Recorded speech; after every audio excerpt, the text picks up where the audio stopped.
first time I'm meeting both of you, so Okay. it's Nice to meet nice you. to meet you. Good top there. That's a great top. From Brazil, because this is for Brazil. And I know you were close to Babenco and Barbara Yes, Paz, you're yes. close Yeah, as well, yeah, so, yeah. and you are very loved in Brazil.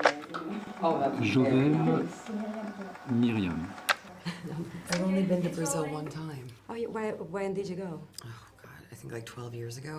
Oh, okay. It was a It's been long while. time ago to Yeah. Rio. But that's the only place I've been. Isn't it like, it's for me, it's the most beautiful city in the world. Although I'm from the south, I'm not allowed to say Where that. are you from? Porto Alegre. Oh, yeah, Yeah. okay. Yeah, so we have winter and the whole Yes, thing. yes, yes.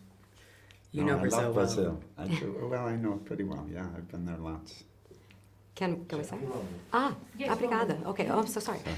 So guys, first of all, so nice meeting you. As you know, as we were just talking, you're very beloved in Brazil, so it's an honor to be here. The first thing I have to ask you guys is, you are playing, this is so rare to have an opportunity to play with the same cast, different stories and different takes on characters and different things. It reminds me a lot of theater companies. Yes. How was to play that on screen? Fantastic. It felt just like that. Yeah. And yes. You don't think about three distinct different characters, but it is fun. It's something to play with. And with each section, particularly for me, less so for Emma probably, but your function in each piece is different. Sometimes you have to drive, sometimes you have to support, sometimes you have to be reactive. And it's nice to exercise different muscles in the same movie. Mm-hmm. And Emma, I think especially your different characters, I mean yours as well, are very different, but as far as I see, like your character comes in a little bit later in each story and she has to go through different things that the set happens. How much surprise was it for you to, I mean, there were very odd behaviors in both, so that's a question actually for both of you. What was the thing that made you more intimidated to play or made you more excited to play? I was excited for all of it. I think the intimidation always comes in for me, at least at this point, in the first couple of weeks of shooting. I always have a kind of like first day of school jitters, and then I feel like I can't find my footing for the first week or two. So strangely, the kind of the most, I would say, relatively simple character I played, which was in the first story, that was the hardest for me because I was like, oh, we just started and what am I doing? But I always feel that way. So that. For Do you me, feel that way at the beginning? Always. it's I mean, the you describe, worst. I think most actors do. Yeah. You hate to have preferences, and one of the problems of having a what do you call it, triptych like this, you tend to have play one part against the other.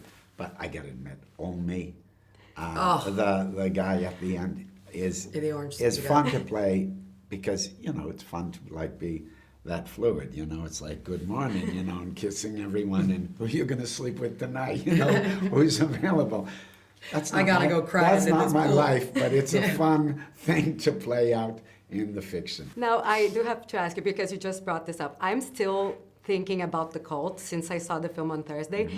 Did any of these stories kind of stayed with you? Like you're still wondering exactly what happens after? Did any one of the three kind of stood out for you? That one definitely, because in the end, when we had originally shot, well, I don't want to give away the ending. Don't No, give you spoilers. No. Never mind. But yes, that third story, I wonder what happened with my character. I want to know what happened to her.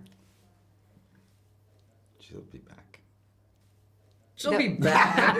So will that be a second Willem wrote a kind of sequel. And you guys just came out of a huge success that was Poor Things, and playing very different relationship as well. Mm-hmm. And it's very rare that actors have that opportunity to go back with the same director even in a whole different now format story. How was that for you guys as well? Because it hasn't been that long that you shot Poor Things and you promoted Poor Things, and now here we are with that. How was to go back to that going back to, at least you have one buddy, It was wonderful. It's such a sense of comfort and, and that repertory feeling, that feeling of being kind of a troupe, just, I think, makes everybody feel at home and like you can explore things and be present, and you don't have to have the niceties or getting to know you or what's your process like, and I want to be respectful of it. I don't respect Willem's process at all. I'm just like, Billy, what are you doing? What are you doing? What are you doing? And then we do the scene. Do you surprise each other at all during the shoots? Because also this leaves room for surprises. Always. Always. And like when I get with Emma, she always brings out a part of me that nobody else brings out. A devilish prankster part. And I can't help it. I really get with her. But it's a creative thing and it's an energetic thing. So I love it. So whenever I see her, I always know I'm in trouble if I don't discipline myself. But 'Cause then you'll be a cuckoo I catch some kind of wave of energy and creativity that I'm always so thankful fun. for. So that I always like being around her. Amazing. I love being around him. Well, it was so lovely meeting you guys. Congratulations on the film. And thank you so much Great, for thanks, this chat. thanks. Thank you. Yeah. I'm a brand new bitch.